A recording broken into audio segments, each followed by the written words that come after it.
Welcome to VS Educational Place BPSC 142 by SV Crazy Hacks। वैश्वीकरण की दुनिया में भारत की विदेश नीति। गाइस, हमारी 14वीं इकाई है पर्यावरण संबंधी चिंताएं। ये भारत ही नहीं बल्कि पूरे विश्व की चिंताओं में से एक है, जो कि लगातार हो रही जलवायु परिवर्तन के मुद्दे हैं। ये भारत के साथ साथ पूरे विश्व के बारे में हम पढ़ेंगे। उसके बाद में पर्यावरण समस्याओं का समाधान क्या रहेगा, थोड़ा वो जानेंगे। आइए गाइस डिटेल में जान लेते हैं। वैश्वीकरण और पर्यावरण। हमें लगता है कि वैश्वीकरण की प्रक्रिया से हमारी जीवन शैली बदल गई है। हम विश्व स्तर पर अधिक उत्पादों का उपभोग कर रहे हैं, अधिक जीवाश्म ईंधन जला रहे हैं, अधिक कपड़े त्याग रहे हैं, इलेक्ट्रिक अपशिष्ट जमा कर रहे हैं, अधिक से अधिक उपभोक्ता में वृद्धि के उच्च स्तर का उत्पादन होता है, जिसके लिए कच्चे माल की अधिक निष्कर्षण और परिवहन की आवश्यकता होती है। परिणाम स्वरूप उच्च कार्बन उत्पन्न होता है। निकासवाद और परिवहन पर तनाव में ऊर्जा की खपत होती है। गैर नवीकरणीय स्रोतों पे अति दबाव डाला जाता है। उत्पादन में उत्पन्न कचरा महासागरों में फेंक दिया जाता है। समुद्री जीवों के प्रतिकूल होता है और समुद्री जीव मर जाते हैं। खाद्य पदार्थों को अधिक पसंद किया जाता है। जो विदेशी खाद्य पदार्थ हैं उनको जहरीले अपशिष्ट पदार्थों के कारण पौधों की आनुवंशिक संरचना भी प्रभावित हो रही है। प्लास्टिक निर्यात किए जाने के कारण पैकेजिंग और संरक्षण बहुत उपयोगी हो गया है, जबकि पाया गया है कि प्लास्टिक गैर बायोडिग्रेडेबल है और प्रमुख जहरीले प्रदूषकों में से एक है। इसका अधिक प्रयोग कर रहे हैं, फिर भी इसका अधिक प्रयोग हो रहा है। ऐसे में असंख्य उदाहरण घटनाएं अपशिष्ट के रूप में बताती हैं कि वैश्वीकरण ने हमारे जीवन को अपरिवर्तनीय प्रभाव डाल दिया है, यानी कि जो बदल नहीं सकते ऐसे प्रभाव डाल दिए हैं, जिसके परिणाम स्वरूप इसने विशेष रूप के पर्यावरण को जन्म दिया है, यानी कि ऐसा पर्यावरण बना दिया जिसे हम बदल भी नहीं पा रहे हैं। वैश्वीकरण के पर्यावरणीय समस्याएं मुख्य रूप से दो प्रकार से हैं, प्रत्यक्ष और अप्रत्यक्ष। प्रत्यक्ष प्रभावों में आ जाते हैं उत्सर्जन और पर्यावरणीय क्षति शामिल है, जो निर्यातकों से आयातकों तक माल के भौतिक आवाजाही से संबंधित है। जीवाश्म ईंधन के उत्सर्जन की प्रक्रिया शामिल है इसमें। और अप्रत्यक्ष प्रभावों में आ जाते हैं प्रत्यक्ष विदेशी निवेश में वृद्धि करते हुए अप्रत्यक्ष प्रभावों को 3 श्रेणी में विभाजित किया गया: संरचना, पैमाने और तकनीक। पैमाने प्रभाव आ जाते हैं वैश्विक उत्पादनों से प्रौद्योगिक प्रदूषण के आकार में बढ़ रहे प्रदूषण, जिसका अर्थ है अधिक वार्षिक उत्सर्जन होगा अन्य चीज़ों के बराबर। दूसरा आ जाता है संरचना प्रभाव। उत्सर्जन की प्रक्रिया में बदलाव लाता है, जो देश की औद्योगिक संरचना में परिवर्तन के रूप में व्यापार उदारीकरण को परिणाम स्वरूप उत्पन्न करता है। तीसरा तकनीकी प्रभाव वैश्वीकरण के उस स्तर को प्रभावित करता है जिससे उद्योगों द्वारा प्रदूषण बढ़ जाता है और पर्यावरण नियम बदलाव शामिल हैं। इस तरह के परिवर्तन आय वृद्धि, राजनीतिक परिवर्तन के कारण होते हैं। तकनीकी प्रभाव में प्रौद्योगिकरण अंतरण भी शामिल है, जो व्यापार को सुगम बनाते हैं, जिससे वैश्वीकरण नाम दिया गया है। आइए गाइस जान लेते हैं वैश्विक पर्यावरणीय मुद्दों के बारे में। पर्यावरण निस्संदेह अंतर्राष्ट्रीय प्रणाली में वैश्विक और बहुआयामी मुद्दा है। जलवायु परिवर्तन मानव जाति के लिए चिंता का विषय बन गया है। इसके गंभीर और विभिन्न विनाशकारी आर्थिक परिस्थितियाँ और पर्यावरणीय प्रभाव हैं, इसलिए यह तत्कालीन कार्रवाई की मांग करता है। वर्तमान में जलवायु परिवर्तन से कई सारी आपदाओं का सामना करना पड़ा, जैसे कि जलवायु संबंधित आपदाएं बढ़ रही हैं। संयुक्त राज्य अमेरिका में कैटरीना, दक्षिण एशिया में सुनामी और अफगानिस्तान और भारत में भूकंप और जापान में टाइफून टो जैसे तूफानों इन आपदाओं के कुछ उदाहरण हैं इन्हीं दिनों में। पहले वातावरण इतना प्रदूषित नहीं था जितना कि अब है, इसलिए चिंताएं और भी ज़्यादा बढ़ जाती हैं। हाल ही के दिनों में कह सकते हैं द्वितीय विश्व युद्ध के बाद पर्यावरण आंदोलन बहुत सक्रिय हो गए थे। आइए गाइस हम बात कर लेते हैं UNFCCC।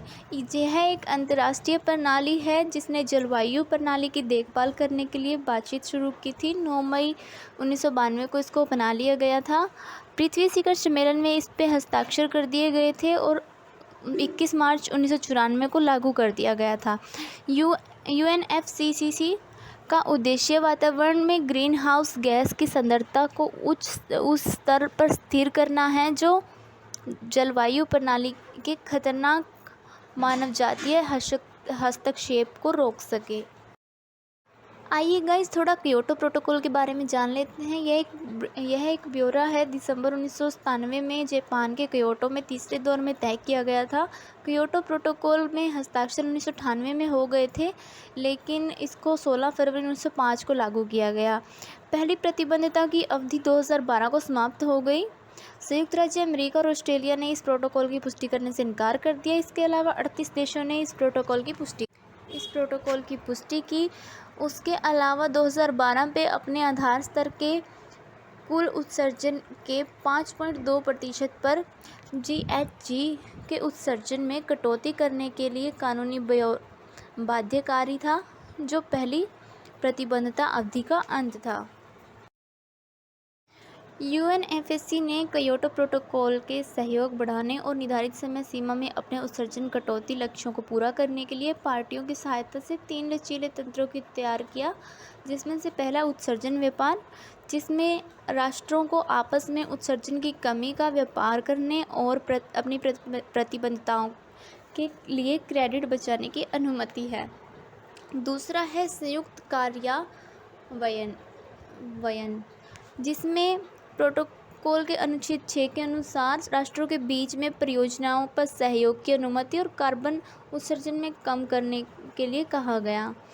तीसरा है स्वच्छ विकास तंत्र, प्रोत्साहन देता है फर्मों को उन परियोजनाओं में निवेश करना चाहता है जो विकासशील देशों में उत्सर्जन में कमी का लक्ष्य रखते हैं। गाइस थोड़ा जान लेते हैं पेरिस समझौते के बारे में। 4 नवंबर 1916 को लागू हुआ था। इसमें UNFCCC के सदस्यों ने समझौते पर हस्ताक्षर किए थे। 195 सदस्य थे, जिसमें से 187 पक्षधर बने। इस समझौते का केंद्रीय उद्देश्य वैश्विक तापमान वृद्धि को पूर्व औद्योगिक स्तर पर 2 डिग्री सेल्सियस के नीचे रखकर जलवायु परिवर्तन के खतरे को वैश्विक प्रक्रिया को मजबूत करना था। तापमान वृद्धि को 1.5 डिग्री सेल्सियस तक भी सीमित कर इन प्रयासों को आगे बढ़ाना है। उच्च वित्तीय प्रभार, नए प्रौद्योगिकी ढांचे और एक बढ़ी हुई क्षमता निर्माण ढांचा नियोजित किया जाएगा, ताकि विकासशील देशों में सबसे कमज़ोर देश द्वारा कार्रवाई का समर्थन किया जा सके। इसके बाद आता है अंतर्राष्ट्रीय मंच। 2007 में पहली बार संयुक्त राष्ट्र परिषद में जलवायु परिवर्तन के मुद्दे पर चर्चा हुई, जिसमें G20 शिखर सम्मेलन में भी एक आवृत्त विषय रहा। 2014 में प्रमुख सार्वजनिक पैनल स्तर पर्यावरण दृष्टिकोण से महत्वपूर्ण मुद्दे पर चर्चा की, जिसे भविष्य में प्राकृतिक संसाधन निष्कर्षण, वैश्विक खाद्य सुरक्षा और प्राकृतिक आपदाओं के प्रति लचीलापन, जलवायु परिवर्तन आदि। एक और उदाहरण जो यह दर्शाता है कि पर्यावरण मुद्दे को अंतर्राष्ट्रीय मंच पर एक प्रमुख भूमिका निभाई है, वो 2014 को चीन और अमेरिका जलवायु समझौते पर घोषित किया गया था। थोड़ा जान लेते हैं भारत और पर्यावरण के बारे में। भारत की आबादी 1.35 बिलियन है और यह विश्व भर में दूसरी सर्वाधिक आबादी वाला देश है। भारत मेगा जैव विविधता वाले देशों में से एक है। भारत में वनस्पति सर्वेक्षण, भारतीय प्रणाली सर्वेक्षण और भारतीय वन सर्वेक्षण द्वारा अब तक के सर्वेक्षण किए गए हैं। भौगोलिक क्षेत्र में 70% भाग से भारत के लगभग 16,000 पौधों की प्रजातियां और 81,000 पशु प्रजातियों की पहचान की गई है। विश्व वन्य कोष के अनुसार वर्तमान में भारत विश्व का 8वां समग्र औद्योगिक राउंडवुड उपयोग करने वाला देश है, जो 2020 तक सालाना 70 मिलियन वर्ग मीटर को पार कर सकता है। भारत जिन प्रमुख पर्यावरणीय मुद्दों का सामना कर रहा है वो हैं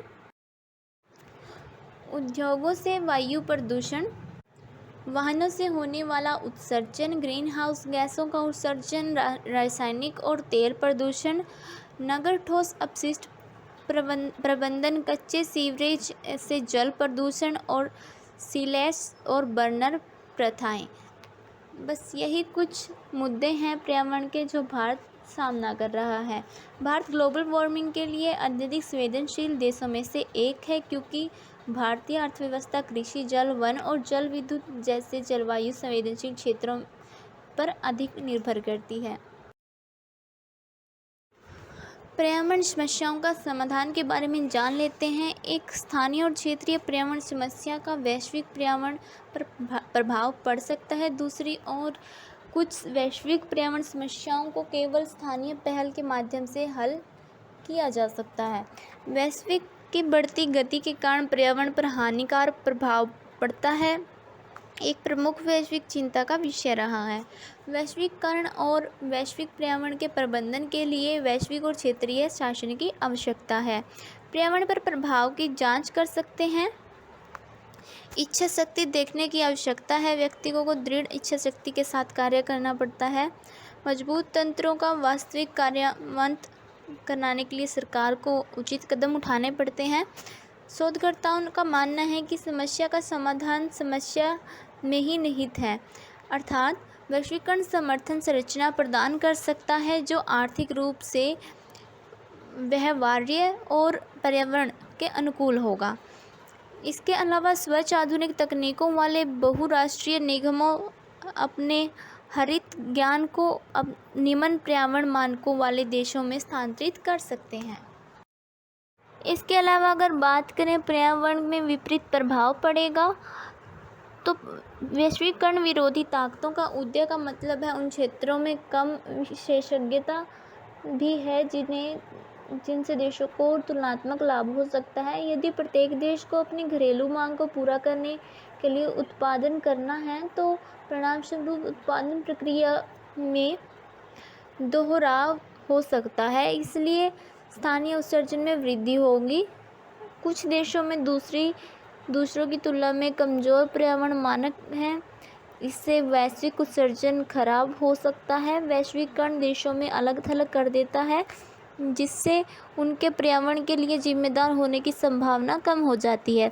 दूसरा, वैश्वीकरण के जुड़े लाभों को प्रभावी और सौदेबाजी रणनीतियों, वैश्विक व्यापार प्रणालियों से लाभ की उम्मीद करने वाले देशों के पर्यावरण जवाबदेही की मांग के लिए प्रोत्साहन के रूप में इस्तेमाल किया जा सकता है। देशों का विघटन पर्यावरण के लिए विनाशकारी और औद्योगिक राजनीतियों के सतत विकास प्रथाओं से दूर हो सकता है।